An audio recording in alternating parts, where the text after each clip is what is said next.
गुरु तन्नतोऽस्मि। नमो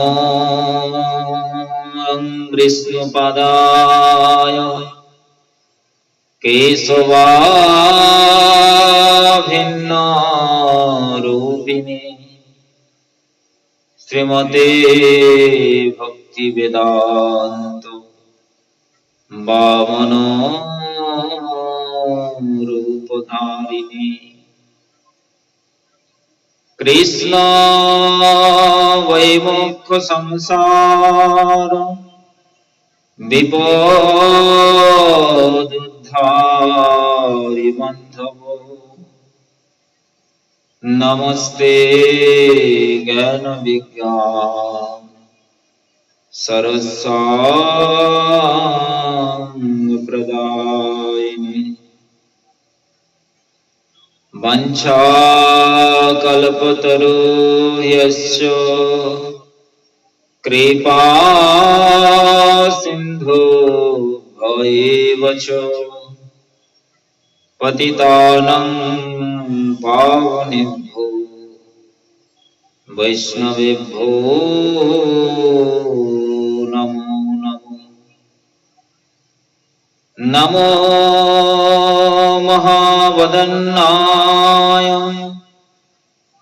कृष्णप्रेमप्रदायते कृष्णाय कृष्णचैतन्य नाम्ने गौरतीसे नमः। हे कृष्ण करुणा सिंधु दीनबन्धु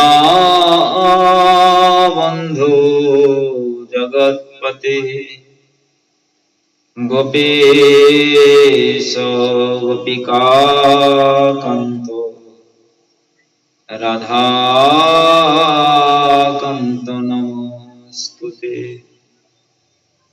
तप्त कांचन गौरांगी राधे वृंदावनेश्वरी वृषभानुसुते देवी प्रणमामि हरिप्रिये। वृंदावै तुलसी देवै प्रिया केशवस्य च कृष्ण भक्ति प्रदे देवी सत्यवत्यै नमो नमः। वागीशाजस्य वदने लक्ष्मीर्यस्य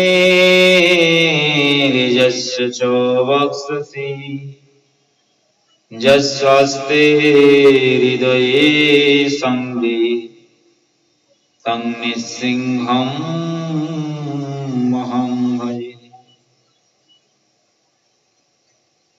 तमादिदेवं करुणानिधानं तमालवर्णं सहितावतारम् अपार संसार समुद्र सेतुं भजामहे भागवतो स्वरूपम्। आजनुलम्बितभुजो कनकायवदातु संकीर्तनैकपितरो कमलायताक्षु विश्वम्भरो द्विजवरो जुगधर्मपालो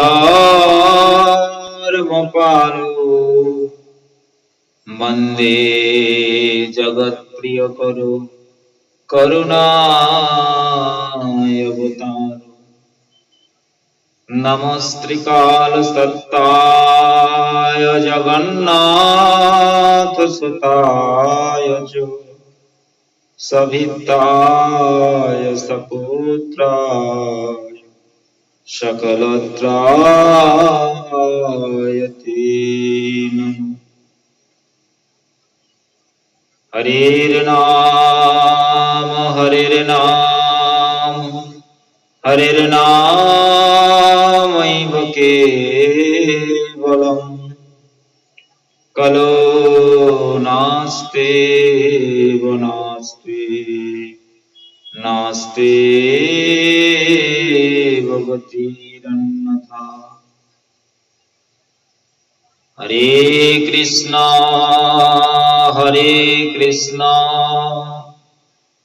कृष्ण कृष्ण हरे हरे हरे राम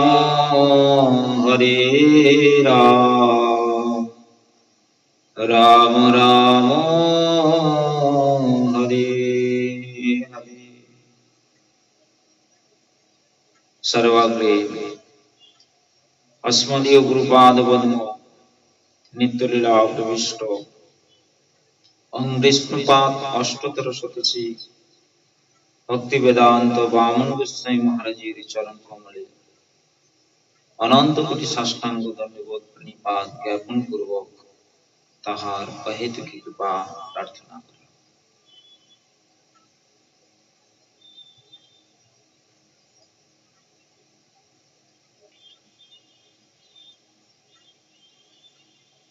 গুরু মহারাজ বলছেন, এই জগতে কেহ কাহকে দুঃখ বা সুখ দিতে পারে না। বদ্ধজীব স্বীয় কর্মফলেই শুভাশুভ প্রাপ্ত হয়, ইহাই হলো তত্ত্ব দর্শন। এই জগতে কেহ কাহাকেও দুঃখ কষ্ট বা সুখ শান্তি দিতে পারে না। বদ্ধজীব স্বীয় কর্মফলেই শুভাশুভ প্রাপ্ত হয়, ইহাই তত্ত্ব দর্শন। প্রাকৃত দেহ গেহ সর্বস্ব অবুঝ মানব ইহা অনুধাবন করিতে পারে না, ইহাই হলো আশ্চর্যের বিষয়।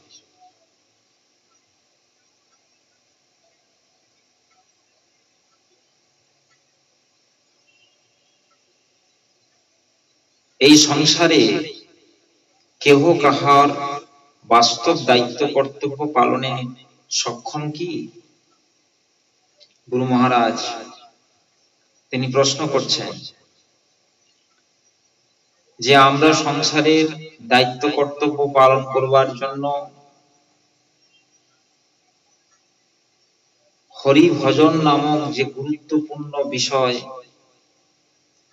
তাকে আমরা দূরে সরিয়ে রেখে দিচ্ছি সংসারের বিবিধ অজুহাতের কারণে, সংসারের বিবিধ সমস্যার কারণে। কিন্তু গুরু মহারাজ বলছেন, এই সংসারে কেহ কাহারও বাস্তব দায়িত্ব কর্তব্য পালনে সক্ষম হন কি? আমরা মায়াবদ্ধ, আমরা মনে করি আমি না হলে এই সংসার চলবে না, আমি না হলে চলবে না, আমি করছি তাই হচ্ছে। এটা হলো বৃথা অভিমান, বৃথা কর্তৃত্বাভিমান। তাতে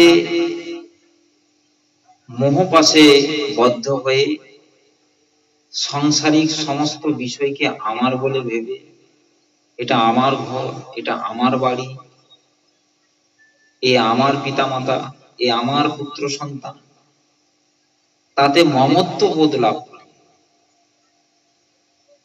এবং সেই সংসারেতে এতটাই যে মোহগ্রস্ত হয়ে যায়, তখন সে নিজের যে আত্মচিন্তা, তার যে বাস্তব চিন্তা, সেই চিন্তা ভাবনা সে আস্তে আস্তে ভুলে যায়। কখনো পিতার অগ্রে পুত্র, মাতার অগ্রে কন্যা, জগৎ হইতে বিদায় লইতেছে। তাহলে তাহাতে দায়িত্ব পালনের অবসর কোথায়? সুতরাং দায় দায়িত্ব আমার ঘাড়ে তুলিয়া লই মাত্র। আমরা সেই সমস্ত দায় দায়িত্ব আমাদের নিজেদের ঘাড়ে তুলে নিই মাত্র। আমরা ঘাড়ে তুলে নিয়ে বৃথা অভিমান করি, কিন্তু তাহা পালন করার সুযোগ অদৃশ্য শক্তির উপর নির্ভর করে। একটি কথা রয়েছে, দৈব,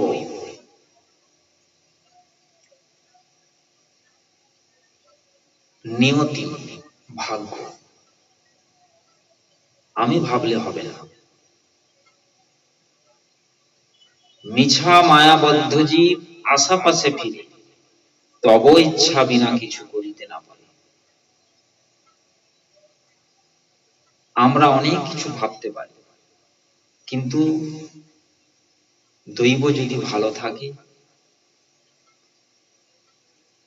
যে অদৃশ্য শক্তি যার দ্বারাই জগৎ চক্র চলছে, তিনি যদি সহায় থাকেন, তবে আমার সমস্ত কাজ সম্পন্ন হতে পারে, সুষ্ঠুরূপে সম্পন্ন হতে পারে। কেননা মায়িক বিষয়গুলিকে আমরা যত বেশি ভাবনা করি, চিন্তন করি, পরমার্থ বিষয়কে ততখানি আমরা চিন্তা করতে পারি না। মায়িক বিষয়গুলিকে আমরা চিন্তা ভাবনা সহজে করতে পারি, কিন্তু পারমার্থিক বিষয়কে সহজে চিন্তা ভাবনা করতে পারি না। অর্থাৎ হরি ভজন, ভগবত সেবা, এটা যতদিন না পর্যন্ত আমাদের কাছে স্বাভাবিক না হচ্ছে, ততদিন পর্যন্ত আমরা মায়ার দ্বারা অভিভূত। বৃথা, শোক, মোহ, এগুলো তো আমার আত্মধর্ম যাজনে বাধা স্বরূপ। গীতাতে শ্রীকৃষ্ণ অর্জুনকে কি শিক্ষা দিয়েছে? অর্জুন যখন দেখছে আমাকে যুদ্ধ করতে হবে, কিন্তু এই আত্মীয় স্বজনকে কি করে বধ করব, আমি মোহগ্রস্ত হয়ে যাচ্ছে, হাত থেকে গান্ডীব খুলে পড়ছে। তখন কৃষ্ণ কি বললেন? আত্মজ্ঞানের কথা বললেন, তখন সাংখ্যযোগ। ভগবান বিশ্বরূপ দর্শন দেখালেন, তখন অর্জুনের মোহ ভঙ্গ হল। এই জগতে কারোর সঙ্গে আমাদের কোনো সম্পর্ক সম্বন্ধ নেই। সে আমার মাতা হোক, পিতা হোক, কন্যা হোক, পুত্র হোক, যেই হোক, কিসের সংসারই ছায়াবাজি। কিন্তু বৃথা মোহ যখন আক্রমণ করে, মিথ্যা মোহ যখন আক্রমণ করে, তখন তার সেই দেহতে সে আসক্ত হয়ে পড়ে। তার সুখ দুঃখকে সে নিজের সুখ দুঃখ বলে মনে করে। সেজন্য গুরু মহারাজ কি বলছেন?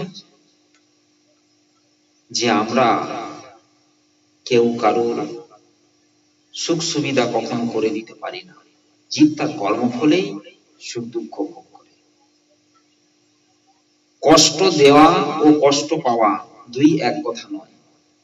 কে কাহাকে কষ্ট দেয় এবং কেনই বা মানুষ কষ্ট পায়, ইহার মধ্যে গভীর দার্শনিক তত্ত্ব নিহিত আছে। মানুষের কর্মফল আছে। সংসারে দুঃখ, কষ্ট, জ্বালা, যন্ত্রণা আছে এবং থাকিবে। সংসারের দুঃখ, জ্বালা, যন্ত্রণা কোনোদিন সরে যায় না, কখনো শেষ হয়ে যায়। উহার মধ্য হতেই যত কিছু আত্মকল্যাণ চিন্তা করিতে হবে। উহার মধ্য হইতেই যত কিছু আত্মকল্যাণ চিন্তা করিতে হইবে। ধৈর্য, সহ্যগুণ, সরলতা দ্বারা অসম্ভব সম্ভব হইবে।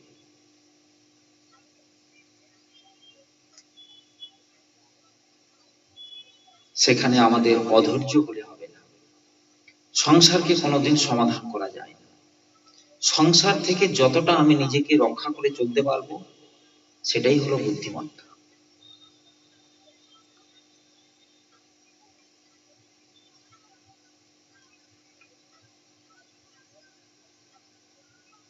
প্রভুপাদ এই বিষয়ে তিনি আমাদেরকে বারে বারে বলছেন, এই জগৎ প্রপঞ্চ যন্ত্রণাময় পরীক্ষার স্থল। এখানে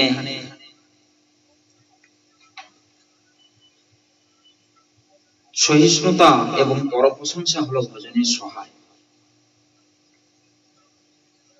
প্রভুপাদ কি বলছেন, যে আমরা সকলে মৃত্যু পথের পথিক। আসুন আমরা সকলে হরিকৈঙ্কর্য লাভ করে মানব জীবন সার্থক করি। প্রভুপাদ বারে বারে বলছেন, আপনারা রূপ রঘুনাথের কথা নির্ভীক কণ্ঠে প্রচার করুন। আমরা জগতের কাউকে ভয় পাবো না। আমরা অমৃতস্য পুত্রা, আমরা ভগবানের সন্তান, ভগবানের জীব। ভগবান আমাদেরকে খাওয়ান পরান, কেউ আমাকে খাওয়ান পরান না।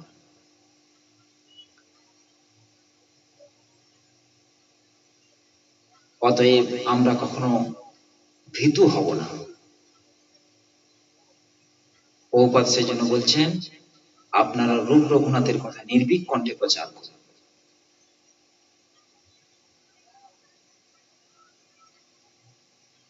প্রভুপাদ আর এক জায়গায় বলছেন, আপনারা কেউ তোষামতকারী হবেন না।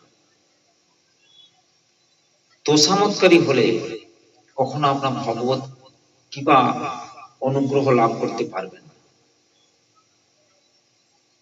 যদি ঠিক ঠিক ভাবে আমরা গুরু ভগবানের চরণে শরণাগত হই, তাহলে গুরু ভগবানই আমাদের দায়িত্ব পালন পোষণ ভার গ্রহণ করে।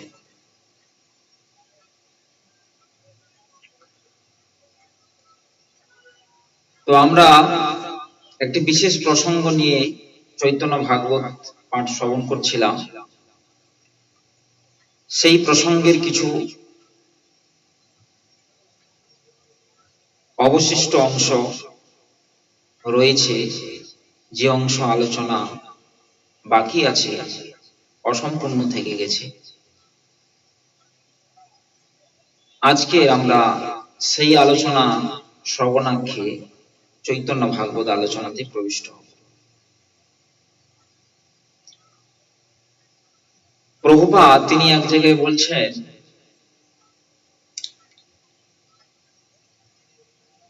যে আমি যদি কৃষ্ণ ভাবনামৃত সংসার সৃষ্টি করিতে পারিতাম, আমি যদি কৃষ্ণ ভাবনামৃত সন্তান সৃষ্টি করিতে পারিতাম, তবে শতবার স্ত্রী সঙ্গ করতাম, কিন্তু তাহাতে আমি অক্ষম, তাই আমি ব্রহ্মচারী হলাম।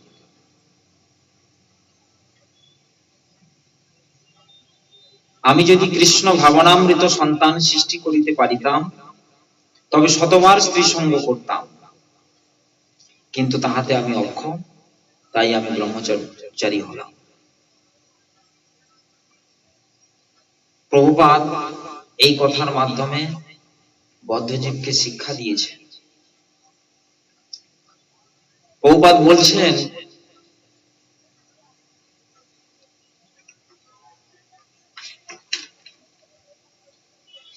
যে স্ত্রী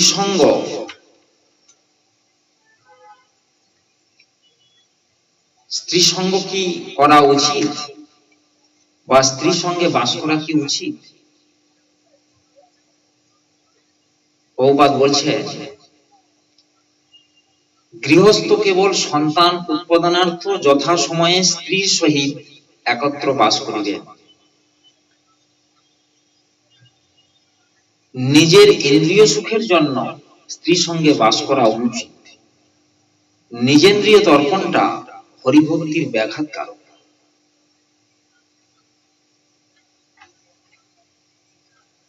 বৈদিক নিয়মে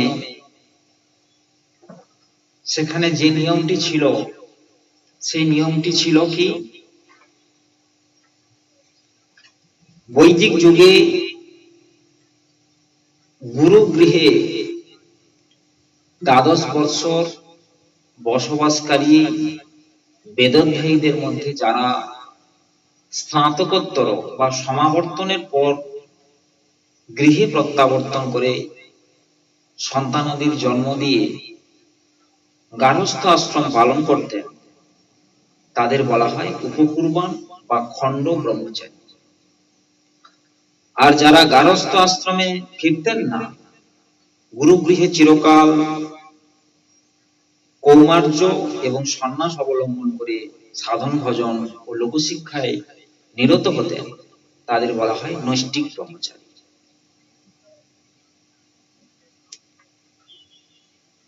এই ছিল বৈদিক নিয়ম। কিন্তু কালপ্রভাবে সেই বৈদিক নিয়ম বিধ্বংস হয়ে যাওয়ার কারণে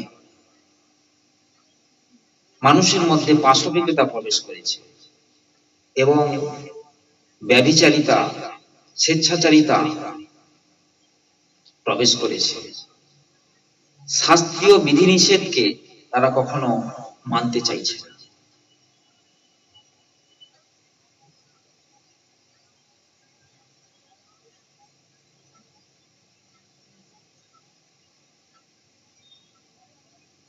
তাহলে এই কথা বলছেন বৈদিক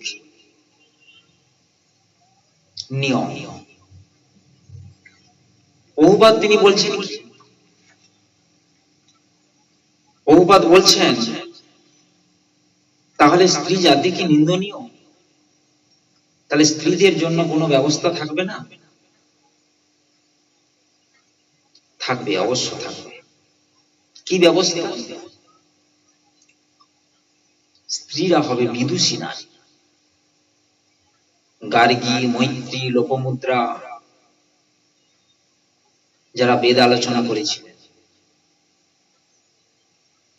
তারা হবে ব্রহ্মচারী, তপস্বী, তপস্বিনী। তারা বৈদিক নিয়ম অনুসারে তারা সাধ্বী রমণী হবে এবং তাদের মধ্যে কোনো ভোগ্য দর্শন থাকবে না।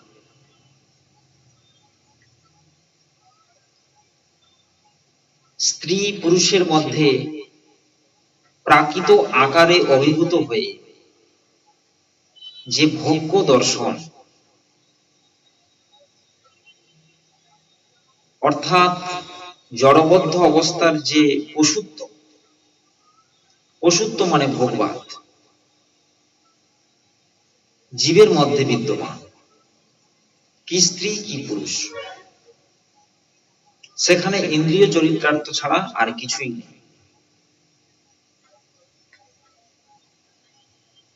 স্ত্রীদের মধ্যে দুটি জিনিস আছে, একটি হলো মাতৃত্ব আর একটি হলো নারীত্ব।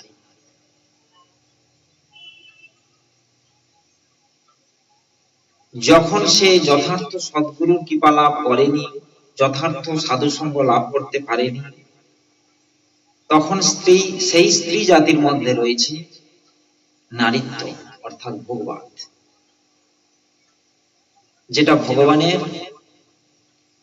মোহিনী মায়া, স্ত্রীরূপী মায়ার মধ্যে ভগবান যে যে বিষয় দিয়ে রেখেছে, সেই মায়া বারে বারে পুরুষকে প্রলোভিত করে এবং তাকে বিপথে পরিচালিত করে। সেই বিষয়ে সেদিন আলোচনা হয়েছিল। এটি হলো নিন্দনীয়।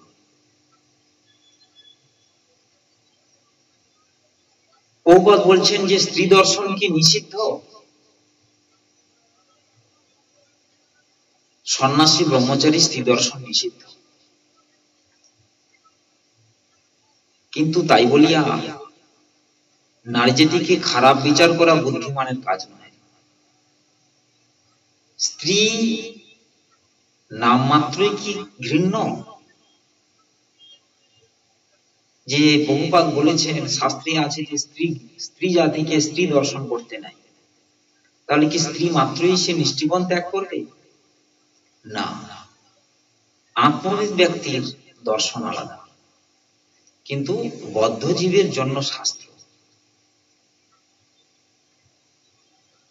যারা আকার আকৃতি দর্শনের উপরে রয়েছে, যাদের সমদর্শন এসে গেছে, তারা তো স্ত্রী দেখেন না, পুরুষও দেখেন না, তারা দেখেন আত্মা। সময় সর্বেষু ভূতেষু মদ্ভক্তি লভতে বিদ্যা ব্রাহ্মণে গভীহস্তিনে শুনিচৈব সভাকেচ পণ্ডিতা সমদর্শী। পণ্ডিত ব্যক্তি সমদর্শন, তাদের কোনো ভেদ দর্শন নেই। কিন্তু এই ভোগ্য বুদ্ধিতে যে নারী দর্শন, সেই দর্শনটাই হলো ঘৃণ্য এবং এটা পাপ। ভোগ বুদ্ধিতে স্ত্রী দর্শন নিন্দনীয়। এখানে বস্তুতে দোষ নাই, কিন্তু বস্তুর ব্যবহার ভিত্তিতে দোষ। কিন্তু এই যে ভোগ্য দর্শন জীবের হৃদয়ের মধ্যে যে বসে রয়েছে, যে কুৎসিত কামময় দর্শন, কামুকা পশ্যতি কামিনীময়ং জগৎ।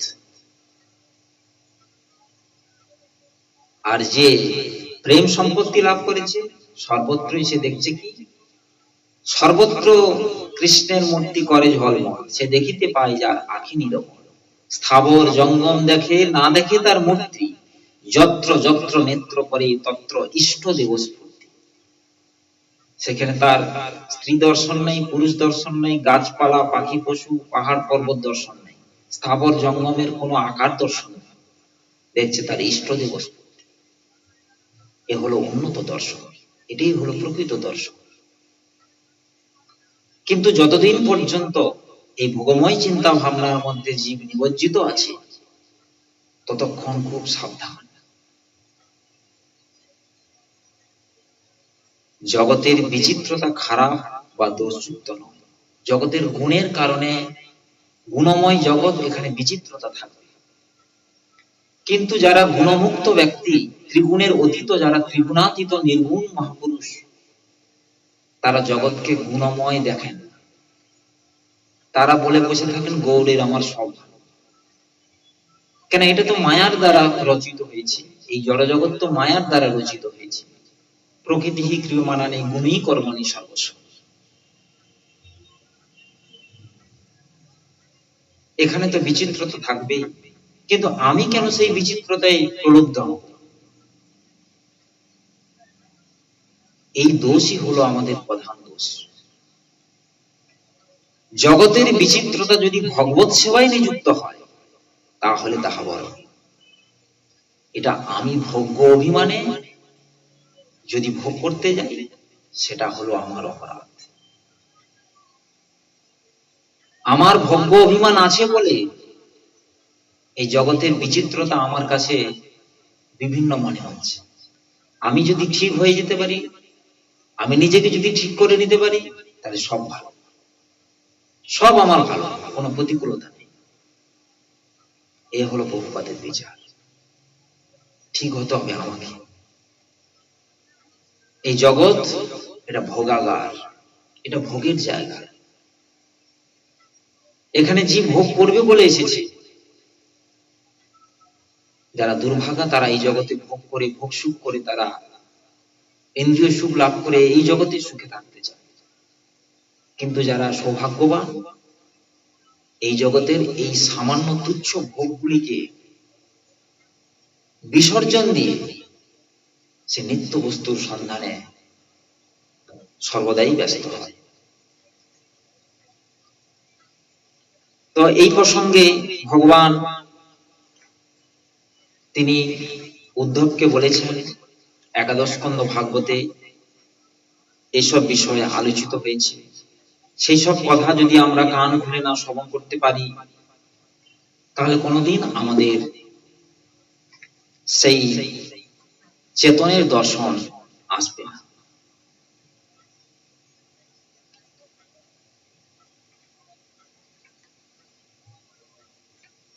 সেখানে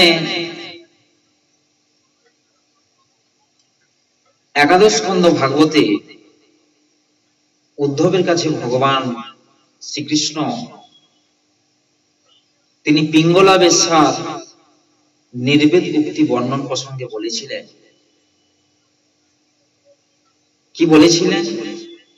হায় অতি মূর্খা, আমি আত্মরমণ চিদ্রতিপ্রদ জীব হৃদয়ে অন্তর্যামী রূপে বর্তমান সনাতন ভগবান শ্রী অধক্ষ যোগে পরিত্যাগ করিয়া যথেষ্ট ভোগ সম্পাদনে অশক্ত তুচ্ছ শোক মোহ ভয়প্রদ এই নশ্বর স্ত্রী পুরুষ দেহের সেবা করিতেছি।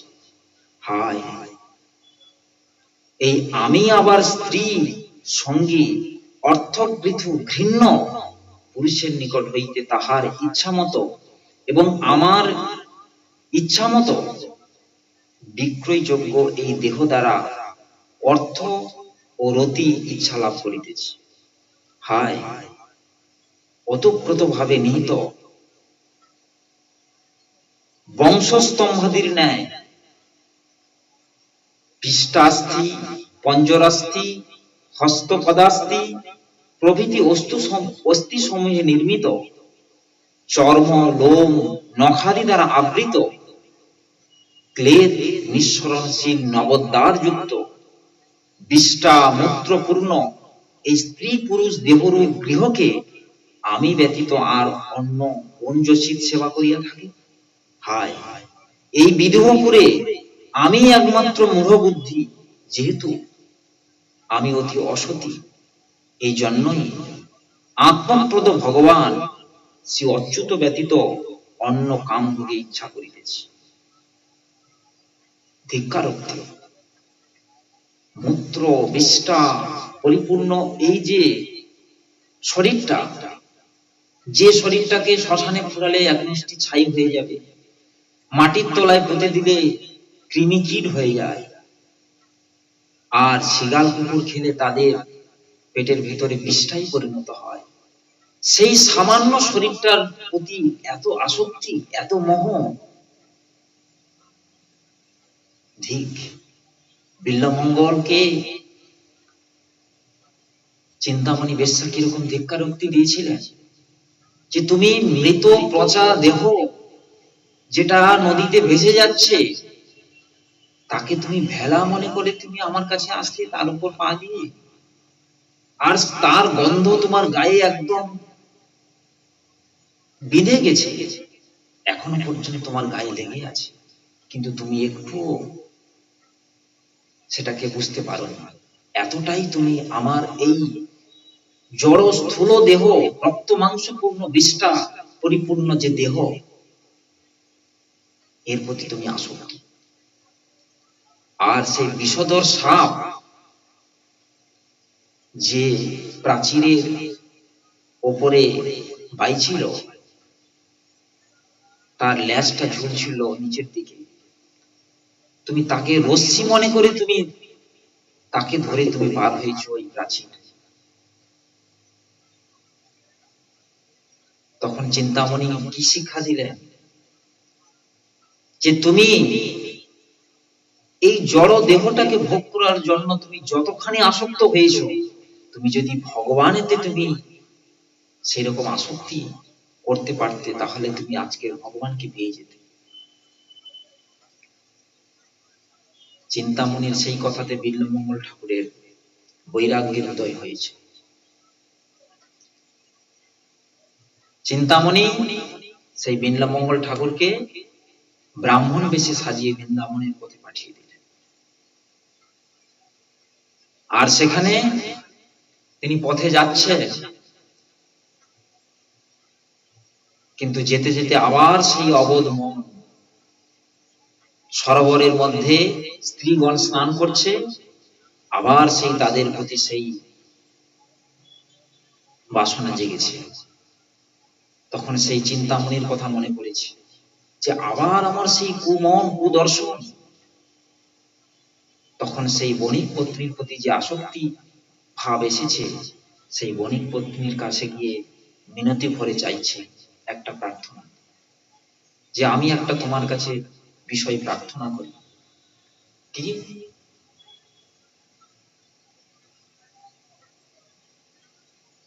না, আমি তোমার বাড়িতে আমি থাকবো এক রাত্রে, কিন্তু মধ্যরাত্রে আমার কাছে আসতে হবে। এখন ব্রাহ্মণ অতিথি, তখন এইসব নিয়ম ছিল, যদি বাড়িতে কেউ অতিথি আসে তাকে সম্ভাষণ আদর করবার নিয়ম ছিল। দূর দূর করে তাড়িয়ে দেওয়া, যেসব কালচার গুলো ঢুকেছে আধুনিকতার আগ্রাসী নীতিতে, দুর্নীতিতে, কিন্তু বাড়িতে অতিথি আসলে তাকে আপ্যায়ন করতে হবে। বিশেষ করে যদি বৈষ্ণব অতিথি হয়, ব্রাহ্মণ অতিথি হয়, তাকে সাদরে সম্ভাষণ করতে হবে। কেননা অতিথি নারায়ণ সম। অতিথি সে কোনো তিথি মানে না। সে যদি বাড়িতে আসে আর যদি আদর যত্ন না হয়, গৃহস্থের অমঙ্গল হয়। তখন গৃহস্বামীও সাদরে নীলমঙ্গল ঠাকুরকে তুলে নিলেন, তার আদর যত্ন করলেন। কিন্তু বণিক পত্নী বণিকের কাছে সমস্ত বৃত্তান্ত বললেন যে ব্রাহ্মণ ঠাকুর আমাকে এইরকম প্রস্তাব দিয়েছে। তখন বণিক বললেন, ঠিক আছে,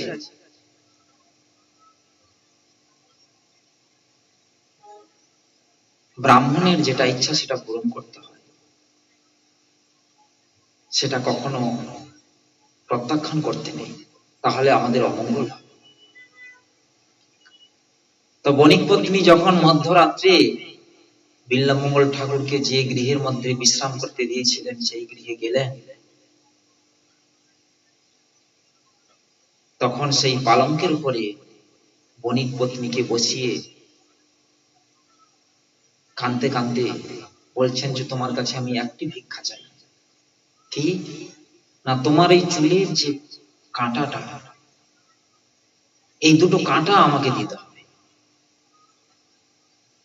বিল্বমঙ্গল ঠাকুর সেই বণিক পত্নীর কাঁটাটা চেয়ে নিয়ে সেই চোখ দুটোকে নষ্ট করে দিলেন। যেই চোখ, চর্ম চোখ দিয়ে কুদর্শন হয়, কুৎসিত দর্শন হয়, স্ত্রী পুরুষ রক্ত মাংস ছাড়া আর কিছু দেখা যায় না। Blood and flesh, bloody concept, চোখটাকে নষ্ট করে দিলেন। আর চোখ দিয়ে রুধির বইছে। তারপরে বিল্বমঙ্গল ঠাকুর তিনি বৃন্দাবনের পথে যাচ্ছেন কাঁদতে কাঁদতে। ভগবান তখন পথ দেখানোর জন্য এসে গেছে।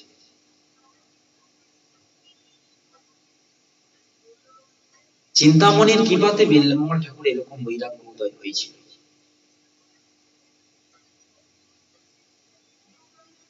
তো এই যে পুরুষ পূর্ণ রক্ত মাংস পূর্ণ যে বডিটা, যে বডিটাকে ভোগ করার জন্য জগতের মানুষের যত চেষ্টা, জগতের মানুষের যত কর্ম, যত চেষ্টা, সবকিছুর মূলে হচ্ছে এই রক্ত মাংস বিষ্ঠা পূর্ণ এই শরীরটাকে ভোগ করা, আকার ভোগ।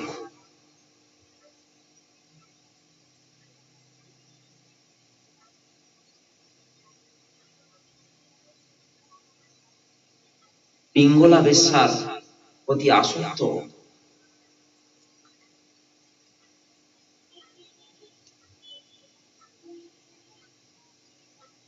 এইরকম যে অবস্থা সেখানে বর্ণিত হয়েছে, যে এইরকম আসক্তি, যে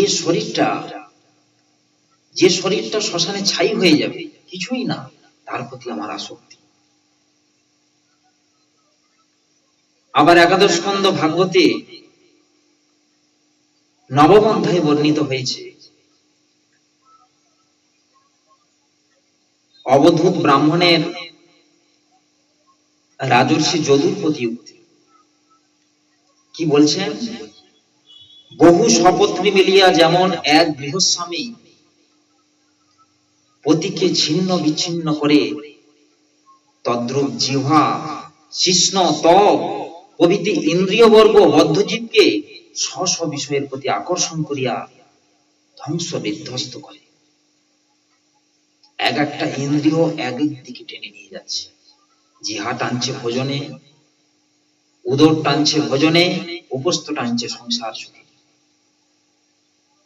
ইন্দ্রিয় পরায়ণ ব্যক্তির তার যন্ত্রণা আর শেষ নাই। একাদশ স্কন্ধ ভাগবতী 10ম অধ্যায়তে বলছেন, উদ্ধবের প্রতি ভগবান শ্রীকৃষ্ণের উক্তি। কি বলছেন ভগবান? আমার যে ভক্ত, আমার ভক্ত কখনো দেহ গেহ স্ত্রী প্রভৃতির আসক্ত হয় না। আমার ভক্ত দেহ গেহ স্ত্রী প্রভৃতির প্রতি উদাসীন হইবে। ভক্তি বিমুখ পুণ্যবান ব্যক্তি পুণ্য প্রভাবে দেব ক্রীড়াস্থলে নন্দন কাননাদিতে স্ত্রীগণের সহিত বিহার করিতে থাকিলেও স্ত্রী অধঃপতন জানিতে পারে না। যদি অসতের সঙ্গবশত কেহ অধর্মরত অজিতেন্দ্রিয় কামাত্মা ও স্ত্রীলম্পট হইয়া প্রাণীগণের হিংসা করে, তা হইলে সে ব্যক্তি অন্তিমকালে ভীষণ তমগতি লাভ করে। এই জন্য স্ত্রীতে আসক্তি এটা একটা বিরাট হরিভজনের বাধা। যখন পারমার্থিকতা আসবে তখন প্রাকৃত আসক্তি থাকবে না। স্ত্রীর মধ্যেও সেই ভাবনা আসবে, পুরুষের মধ্যেও সেই ভাবনা আসবে। তারা যত পারমার্থিক রাজ্যে প্রবেশ করবে তাদের মধ্যে প্রাকৃত ভাবনা আস্তে আস্তে আস্তে আস্তে একদম ক্ষীণ হয়ে যাবে। তাদের মধ্যে আত্মসম্পর্ক জাগরিত হবে, দুটি আত্মা। ভগবান যে বিধিবিধান দিয়েছে, পূর্বে যে কথা শ্রবণ করা হলো, যে একমাত্র সন্তান উৎপাদনের জন্য স্ত্রীর সঙ্গে স্বামীর একটা নির্দিষ্ট সময়ে নির্দিষ্ট কাল পর্যন্ত সম্পর্ক, তারপরে আর কোনো সম্পর্ক নেই। যদি থাকে সেটা পাপ, তার গতি কি? তমগতি।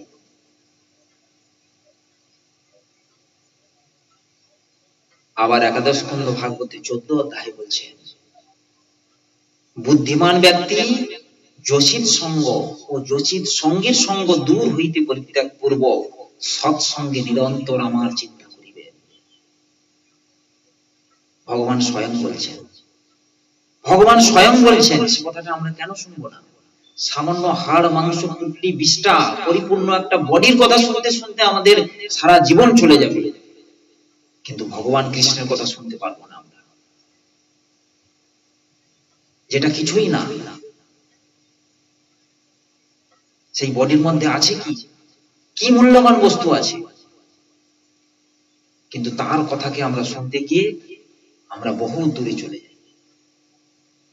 ভগবান বলছেন যে বুদ্ধিমান ব্যক্তি যোষিত সঙ্গ ও যোষিত সঙ্গীর সঙ্গ দূর হইতে পরিত্যাগ পূর্বক সৎসঙ্গে নিরন্তর আমার চিন্তা করিবে। ত্যক্ত গৃহ ব্যক্তি স্ত্রীগণের দর্শন স্পর্শন আলাপ ও পরিহাসাদি ও মৈথিনীভূত প্রাণীগণের দর্শন অগ্রে পরিত্যাগ করিবে। যতক্ষণ ভোগ্য দর্শন আছে, স্ত্রীর প্রতি দর্শন নিষেধ। এই জন্য সন্ন্যাসী ব্রহ্মচারীর স্ত্রী দর্শন নিষেধ। যতদিন সেই আকার দর্শন ভোগ্য দর্শন না যায়, ততক্ষণ পর্যন্ত স্ত্রী জাতির দিকে ঈক্ষণ করবে না। তাদের চরণের যে নপুর, সেই পর্যন্ত তারা অবলম্বন করবে, তারা আর অন্য অংশ দর্শন করবে না, যখন সে অদান্ত অবস্থায় আছে। কিন্তু যখন আকার আকৃতি দর্শনের উপরে উঠবে, তখন তার আর প্রাকৃত স্ত্রী দর্শন হবে না, প্রাকৃত পুরুষ দর্শন হবে না।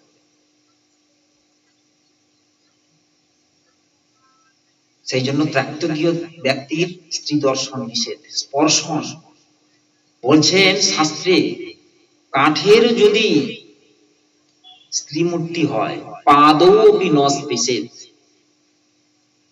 মাত্রা সস্যা দহিতা না বিবিক্তা সনো ভবেত বলবান ইন্দ্রিয় জ্ঞাম বিদ্যান সমপি কর্ষতি।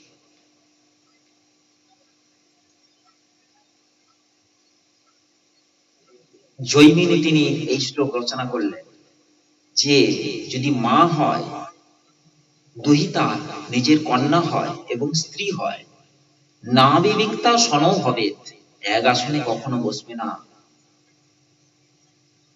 বলবান বিদ্বান ব্যক্তিকেও তার ইন্দ্রিয়গণ আকর্ষণ করে। না বিবিক্ত সনভাবে বলবান ইন্দ্রিয়জ্ঞাম বিদ্বান সমাবিকর্ষিত, তাদের থেকে সব সময় দূরে থাকবে। কেন? প্রাকৃত একটা ব্যাপার আছে। এই যে প্রাকৃত আকর্ষণটা, এটা যতক্ষণ না পর্যন্ত পরমার্থ রাজ্যে তাহার সন্তরণ করবার অধিকার না আসে, ততক্ষণ পর্যন্ত এই প্রাকৃত অবস্থাটা কখনো যাবে না মন থেকে। সেই জন্য সবসময় তারা দূরে দূরে থাকবে। শাস্ত্রে বলেছে, এক ধনুক পরিমিত পরিমাপ স্ত্রী পুরুষের মধ্যে থাকবে যারা পরপারে যেতে চায়। 5 হাত ডিস্টেন্স। মহাপ্রভু 100 হাত দর্শন থেকে প্রণাম নিতেন, বলছেন অন্তত 5 হাত। ইহা হলো শাস্ত্রীয় বিধিবিধান। দর্শন, স্পর্শন, আলাপ, তাদের সঙ্গে কথা বলা। এই জন্য গৌড়ীয় মঠের এগুলো কঠিন নিয়ম ছিল। ছিল বলতে এখনো আছে, গৌড়ীয় মঠের নিয়ম আছে, কিন্তু অগৌড়ীয় অভক্তিকর যে সব ভোগবাদের যে চামচিকার আড্ডাখানার যে মাঠ, সেই মাঠে কখনো এই নিয়ম নেই। লিভ টুগেদারের যুগ। আর জগতে যেমন এসেছে লিভ টুগেদার, আমরা নারী পুরুষ সমান সমান। তাহলে মুনি ঋষিরা কেন বলে গেলেন স্ত্রীরা অন্তঃপুরচারিণী, তারা অন্তঃপুরে থাকবে, পরপুরুষের মুখ দেখবে না? কেন বলে গেলেন এইসব কথা? তারা সব সময় স্বামীর আনুগত্যে থাকবে। লিভ টুগেদারের যুগ কখনো আমাদের এই বৈদিক কালচারে বলেননি মুনি ঋষিরা।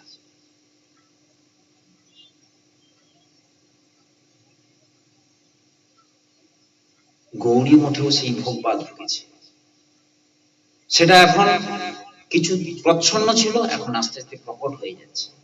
যে আমরা সন্ন্যাসী, আমরা হরিনাম দীক্ষা নিয়ে নিলাম বলে আমরা সব সমান হয়ে গেলাম, গোপী হয়ে গেলাম। অনেক অনেক ইনস্টিটিউট গোপী ড্রেস বের করে ফেলেছে।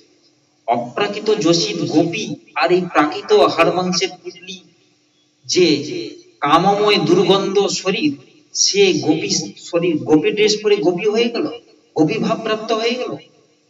আমার ইন্দ্রিয়গণ এখন পর্যন্ত কৃষ্ণকে পান করতে শেখেনি, আমি বাইরে ড্রেস পরে গোপী হয়ে গেলাম, গোপী ভাব এসে গেল।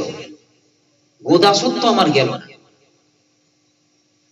আমার দান্ত ভাব লাভ হয়নি। এখন অদান্ত ইন্দ্রিয়, ইন্দ্রিয় আমার অবশীভূত, সেখানে প্রাকৃত ভোগবাদ এসেছে।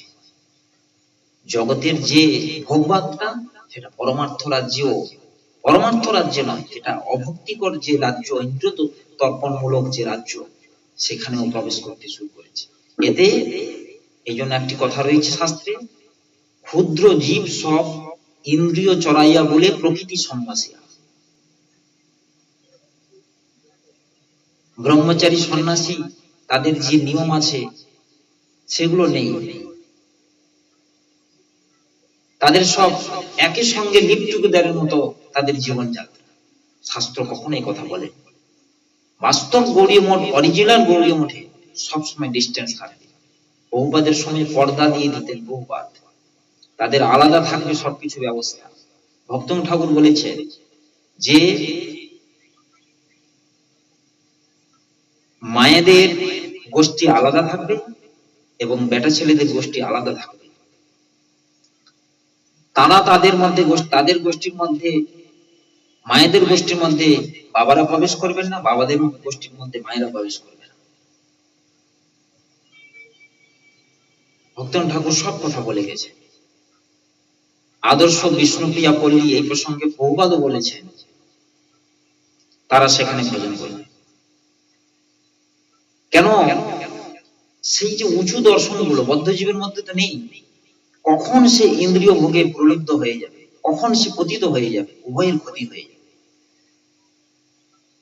সেই জন্য প্রভুপাদ এই বিষয়ে আরো অনেক কঠিন কথা বলেছেন। সেই সব কথা এখন আর কোথায় আলোচনা হচ্ছে, সেই সব কথা তো কোনো পরিবেশ নেই।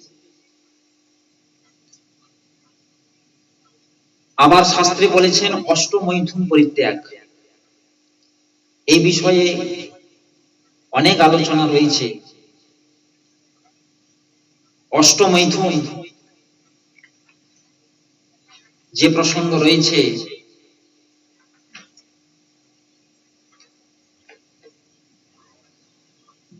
স্মরণং কীর্তনং কেলি প্রেক্ষণং গুহ্য ভাষণং সংকল্প অধ্যবসায়শ্চৈব ক্রিয়া নিষ্পত্তি দিবচ। যারা সাধন ভজন করবে, সাধক সর্বদা ব্রহ্মচর্য পালন করবে। ব্রহ্মচর্য মানে হলো অষ্টমৈথুন থেকে দূরে থাকা।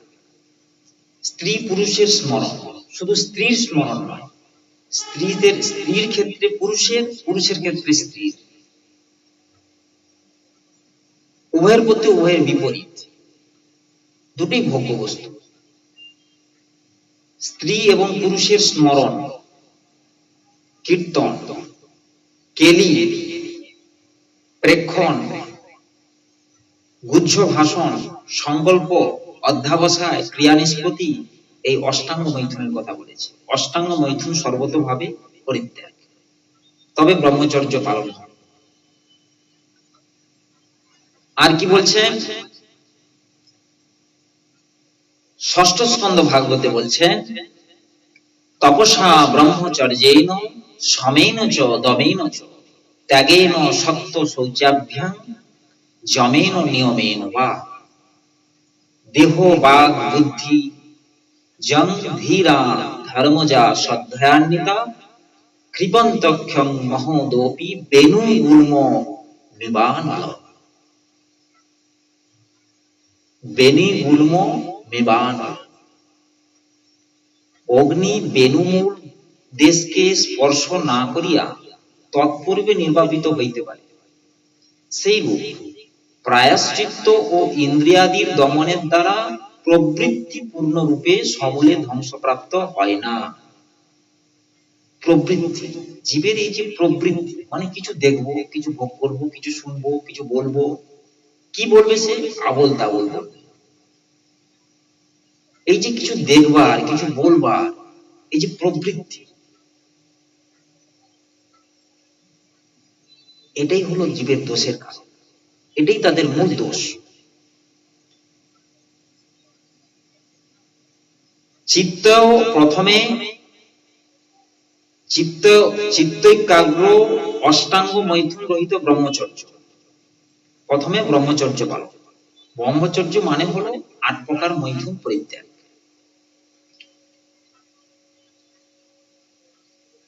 শুধু স্ত্রী সঙ্গ থেকে দূরে থাকাটা যে ব্রহ্মচর্য পালন হলো তা, সেখানে আরো 7টি ব্যাপার আছে। সেই 7টি ব্যাপারগুলি, এগুলো অনেক বিস্তৃত আলোচনা আছে, এগুলো প্রাইভেট ক্লাসে শুনতে হবে এইসব আলোচনা, যারা সত্যি সাধন করতে চায়।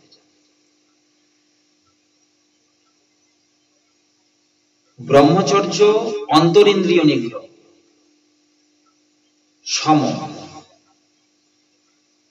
মানে অন্তরিন্দ্রিয় নিগ্রহ, তালব্য সম, সমেন চ দমেন চ, দম মানে হলো বাহ্যেন্দ্রিয় নিগ্রহ, দান, যথার্থ ভাষণ, শৌচ, অহিংসাদি, যম, নিয়ম, আসন, প্রাণায়াম, প্রত্যাহার, ধারণা, ধ্যান, সমাধি, অষ্টাঙ্গ যোগে রয়েছে এসব কথা। প্রথমে যম, যমের মধ্যে আবার 5টা জিনিস আছে, অহিংসা, অস্তেয়, অস্তর্য, অচৌর্য, ব্রহ্মচর্য, 5টা রয়েছে। নিয়ম, নিয়মের মধ্যে সবকিছু নিয়ম মাফিক করতে হবে। আমার এখন এই নিয়ম, এই নিয়ম, এই নিয়ম, নিয়মের প্রতি আগ্রহ থাকবে। আসন, আসন জয়, প্রাণ জয়, মন জয়, এগুলো অনেক কথা আছে, এসব সাধনের কথা এইসব। তো সেই অহিংসাদি যম, জপাদি নিয়মের প্রভাবে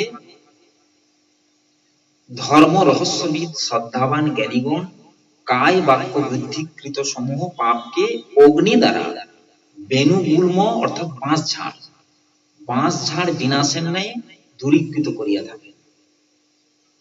তপস্যা না করলে ইন্দ্রিয়গণ শুদ্ধ হবে না, মানে ইন্দ্রিয়গণ যে ভোগ করেছে, চোখ বিভিন্ন কু জিনিস দেখেছে, মন কুচিন্তন করেছে,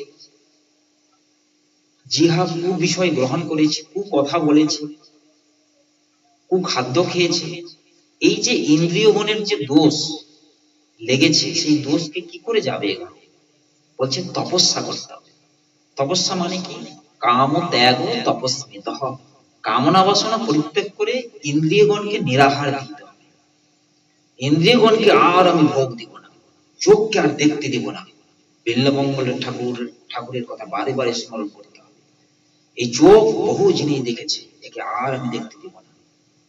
কান বহু কথা শুনেছি, একে আর আমি শুনতে দিব না। জিহ্বা অনেক ওর রস নিয়েছে, ওকে শাসন। তখন কি হবে? যখন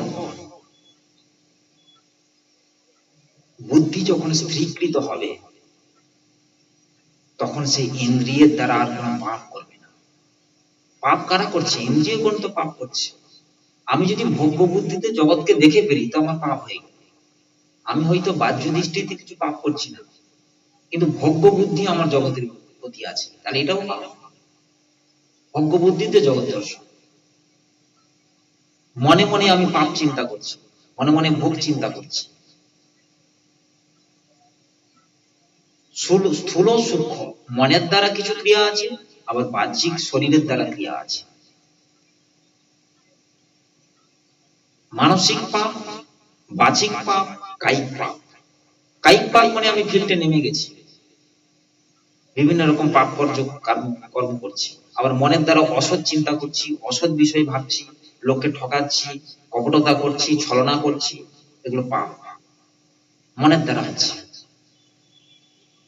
বাক্যের দ্বারা মিথ্যা কথা বলছি, সত্য বলছি না, জীবকে কষ্ট দেবে, জীবকে কষ্ট দেবে এমন কিছু কষ্টদায়ক কথা বলছি, নির্মম কথা বলছি। তাহলে কায়িক, বাচিক, মানসিক এই তিন রকম যে পাপ হচ্ছে, সেগুলো সব আমার মনকে পলিউটেড করছে, দূষিত করছে।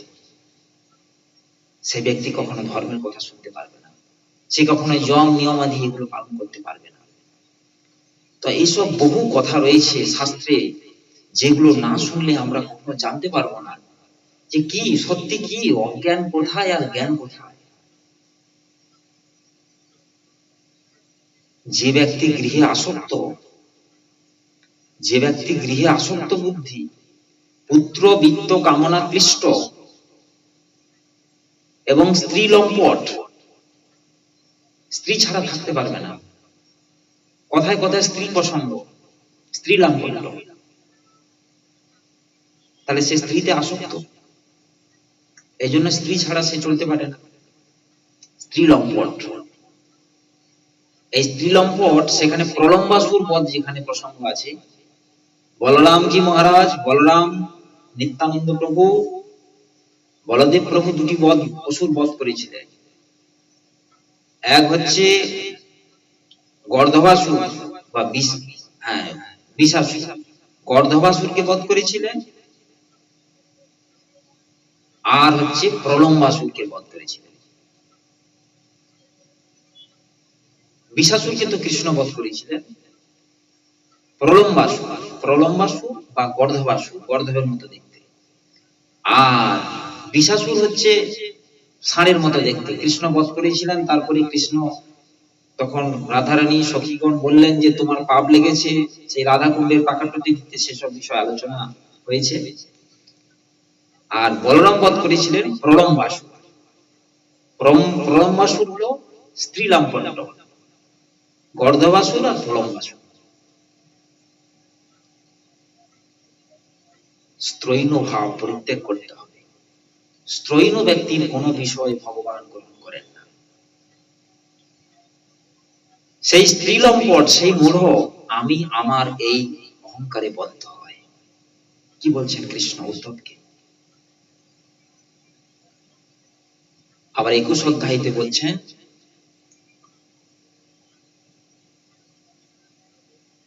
উদ্ধবের প্রতি শ্রীকৃষ্ণের উক্তি, যে যে ভাগ্য বিষয় হইতে মানব নিবৃত্ত হইবে, সেই সেই বিষয়ের বন্ধন হইতে সে মুক্ত হইবে।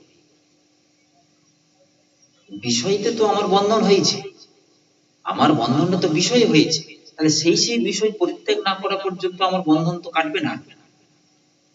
এই নিবৃত্তি লক্ষণ ভক্তাত্মক ধর্ম মানবগণের চরম কল্যাণপ্রদ ও শোক মোহ ভয় নাশ।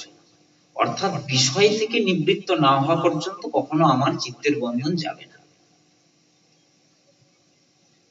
যোশী প্রভৃতি বিষয়ে ভোগ বুদ্ধি বশতই তাহাতে ভোক্তা পুরুষাভিমানের আসক্তি, তা হইতে কাম এবং সেই কাম হইতে মানবগণের কলি অর্থাৎ বিবাদ জন্মে।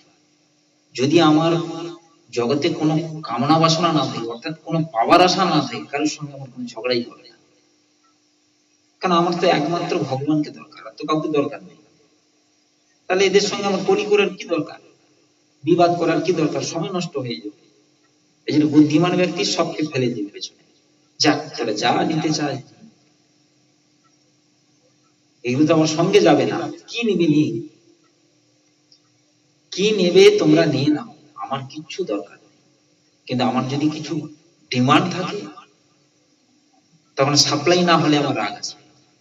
আমার দরকার আছে, এখনো পর্যন্ত আমাকে দরকার আছে এই বিষয়টি, তাহলে সেই বিষয়টি আমার না হলে তখন ক্রোধ জাগবে।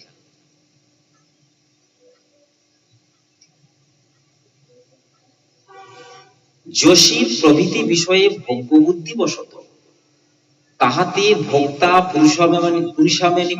পুরুষাভিমানীর আসক্তি, তা হইতে কাম এবং সেই কাম হইতে মানবগণের কলি অর্থাৎ বিবাদ জন্মে। কলি হইতে দুর্বিষয় ক্রোধ জন্মে। মোহ উহার অনুগমন করে।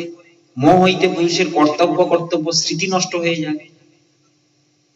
ওই সামান্য বিষয় নিয়ে ঝগড়াঝাটি শুরু হয়ে গেল, ওই নিয়ে খুন হয়ে যাচ্ছে, ওই নিয়ে বলছে আমি মরে যাব, সুইসাইড করে দিচ্ছে, ধ্বংস হয়ে যাচ্ছে সব, সামান্য একটা বিষয়। তদ বিরহিত মানবী অসাধু তুল্য, এবং তজ্জন্য সেই মোহগ্রস্ত মৃত তুল্য ব্যক্তি ভগবত ভজন রূপ একমাত্র স্বার্থ হইতে ভ্রষ্ট হইয়া পড়ে, তার দ্বারা আর হরিভজন হবে। তো মোহ করতে পড়ে মরে গেল এখানে। কখনো কৃষ্ণদর তর্পণরত অসাধু ব্যক্তিগণের সঙ্গ করিবেন না, যারা কৃষ্ণ এবং উদর পরায়ণ ব্যক্তি, মানে ভালো মন্দ খাবো আর সংসার সুখ ভোগ করবো। জগতের যারা ভোগী মানুষ, তাদের চিন্তা ভাবনা কি, ভালো খাবো আর সংসার ইউটিলাইজ করবো, অর্থাৎ ভালো মন্দ খাবো আর কাম ভোগ করবো। এই হলো হচ্ছে জগতের মানুষের চিন্তা ভাবনা, যারা ভগবত বিমুখী নাস্তিক। তাহলে তারা অসাধু, ইন্দ্রিয় তর্পণরত, কৃষ্ণ উদর পরায়ণ ব্যক্তি, এদের সঙ্গ কখনো করিবেন না। কৃষ্ণ স্বয়ং বলছেন। এইরূপ একজনের সঙ্গকারী ব্যক্তিও অন্ধের অনুসরণকারী অন্ধের ন্যায় অন্ধ তামিস্ত্রে পতিত হয়। যদি সঙ্গ করে তাহলে বলছে অন্ধ তামিস্ত্র নরকে পতিত হয়। আর রূপ গোস্বামীপাদ তিনি ভক্তি মশামৃত সিন্ধুর মধ্যে পুনর্বার তিনি স্ত্রী সঙ্গের পরিণাম বর্ণনা করেছেন। সেসব কথা শুনলে আমরা বুঝতে পারবো আমাদের অবস্থাটা কি। ভক্তিম ঠাকুরও বলছেন, রমণী জনসঙ্গ সুখং চ সখে চরমে ভয়দং পুরুষার্থ হরং হরিনাম মহৌষধ দান পরম ভজ গোদ্রুমকানন কুঞ্জ বিধুম ভজ গোদ্রুমকানন কুঞ্জ বিধুম।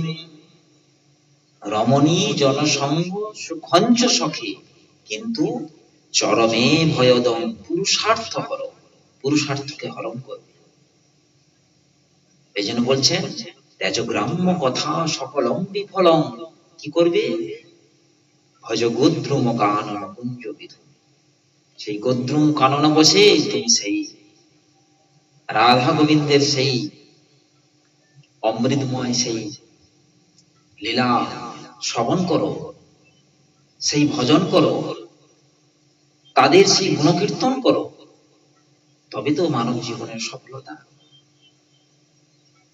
আর ভক্তি রসামৃত সিন্ধুর মধ্যে রূপ গোস্বামীপাদ কি বলছেন, যদবধি মম চেত পদার বৃন্দে নব নব রসধাম দল নন্দ মাসিত তদবধীবত নারী সঙ্গমে স্মরমানে ভবতি মুখ বিকার সুষ্ঠু মিষ্টি বহনঞ্চ। যে অবধি নিত্য নব নব চিদরস নিলয় শ্রীকৃষ্ণ পাদ পদ্মে আমার চিত্ত অনুরাগোদ্যত হয়েছে, সেই অবধি স্ত্রী সঙ্গমের স্মরণ হলেই আমার অতিশয় মুখ বিকৃতি এবং মিষ্টিবন ত্যাগ হইয়া থাকে। এই সামান্য বিষয়, লজ্জাজনক বিষয়। মিষ্টিবন মানে থুতু।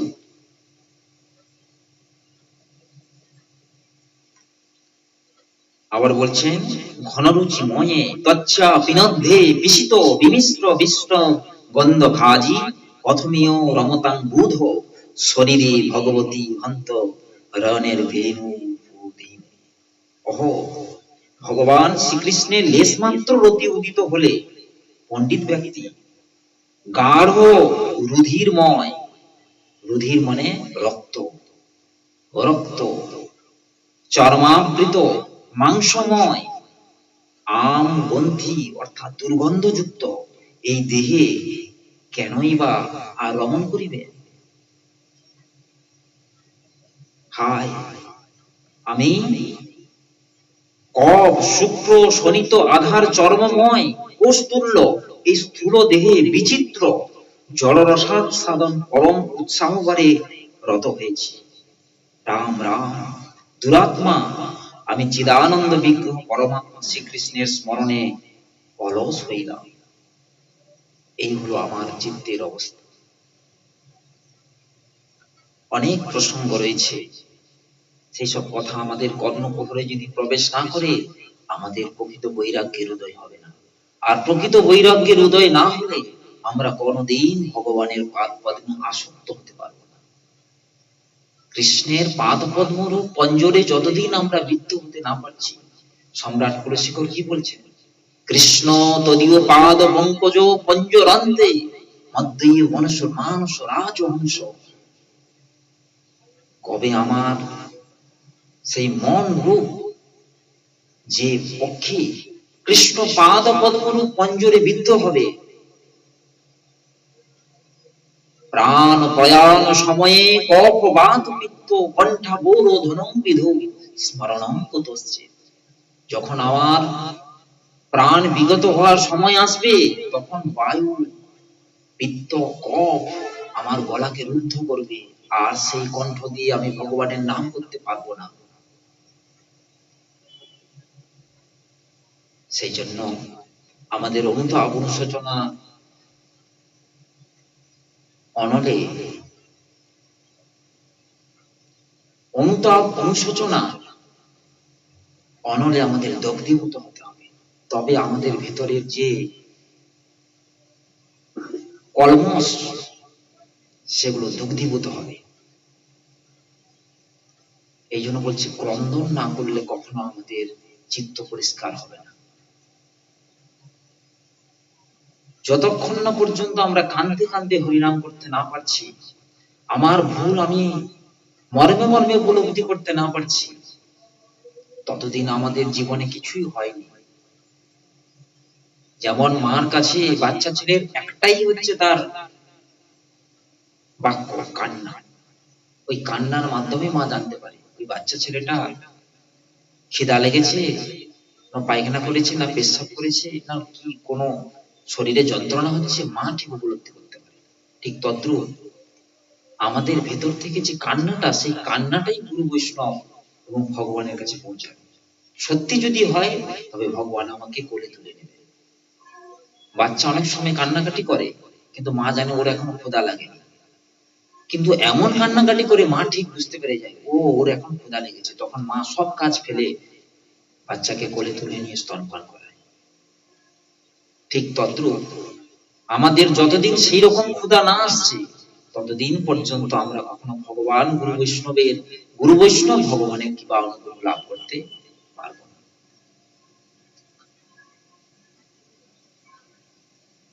চৈতন্য ভাগবতের আলোচনা আজকের সময় অভাবে হলো না, আবার আগামী আলোচনাতে শ্রবণ করব। এইখানে আজকের হরিকথা। वाञ्छाकल्पतरुभ्यश्च कृपा सिन्धुभ्यैव च पतितानां पावनेभ्यो वैष्णवेभ्यो।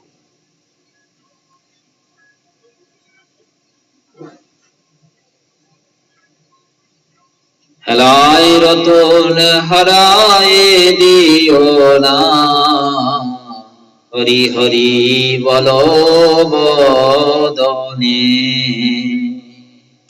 হেলায় রতন হারায় দিও না, হরি হরি বল বদনে। হেলায় রতন হারায় দিও না, হরি হরি বল বদনে। হেলায় রতন হারায় দিও না, হরি হরি বল বদনে। কাজ করে যেদিন যাবে রে সংসার, কোথায় রবে তোমার পুত্র পরিবার। কাজ করে যেদিন যাবে রে সংসার, কোথায় রবে তোমার পুত্র পরিবার। নয়ন মুদিলে সবই অন্ধকার, নয়ন মুদিলে সবই অন্ধকার। হেলায় রতন হারায় দিও না, হরি হরি বল বদনে।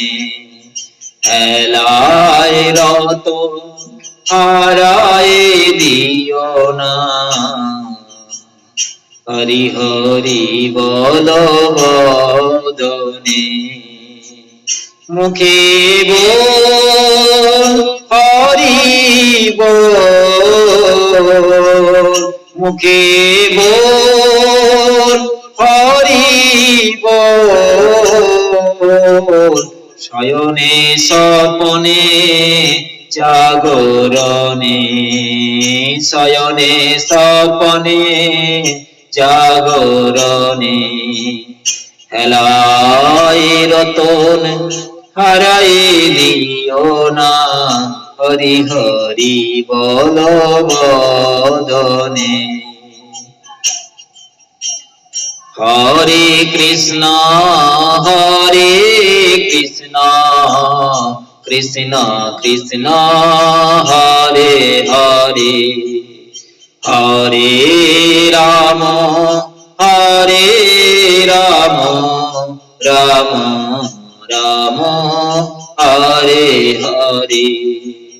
হরে কৃষ্ণ হরে কৃষ্ণ, কৃষ্ণ কৃষ্ণ হরে হরে।